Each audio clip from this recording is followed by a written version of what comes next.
Je me tiens aujourd'hui devant cette Assemblée en tant que voix de la République d'Haïti, pays dont l'histoire est inextricablement liée aux idéaux de liberté et de justice que nous célébrons tous ici.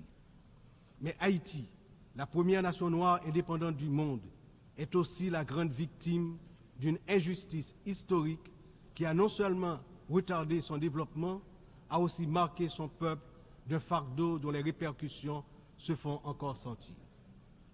En 1825, à peine 21 ans après avoir gagné sa liberté au prix d'une lutte héroïque, Haïti a été contrainte de payer une dette colossale à la France, pays colonisateur, en échange de la reconnaissance de son indépendance.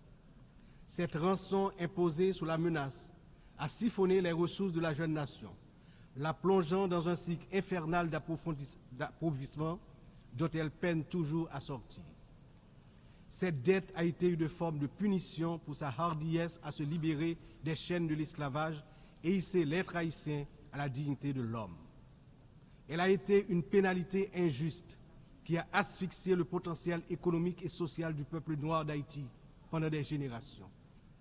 Dans le contexte d'aujourd'hui, où plus que jamais, l'attention est portée sur les efforts pour restaurer sans délai la sécurité et répondre aux immenses besoins humanitaires en Haïti, il me paraît important d'attirer l'attention de l'Assemblée sur les séquelles du passé colonial et des rançons payées à certaines puissances qui ont largement hypothéqué le développement d'Haïti. Il n'est pas sans intérêt de rappeler qu'Haïti a été le seul pays à avoir payé pour son indépendance, obtenue pourtant dans le feu et dans le sang. À la veille du bicentenaire de cet événement inédit dans l'histoire du monde, n'est-il pas venu le moment de la restitution des montants consentis? À cet égard, mon pays s'est félicité des propositions formulées par un certain nombre de gouvernements et également certaines agences des Nations Unies pour des actions concrètes en vue de la reconnaissance, la réparation et la restitution des torts du passé.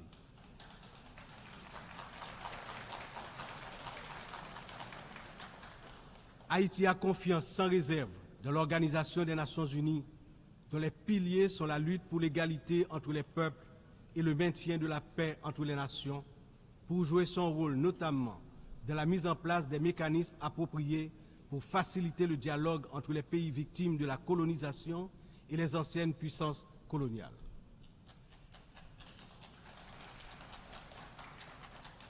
Ici, à cette 79e session de l'Assemblée générale, Haïti est par mon entremise, non pas simplement pour revendiquer une réparation, mais pour poser une question de principe, celle de la justice immanente. Ma démarche est résolument engagée, structurée et bien documentée. Le Comité national de restitution et réparation, en collaboration avec la Commission des réparations de la CARICOM, a déjà entrepris des travaux exhaustifs sur ce sujet. Nous demandons la reconnaissance d'une dette morale et historique et la mise en œuvre de réparations justes et appropriées qui permettront à notre peuple de se libérer des chaînes invisibles de ce passé injuste.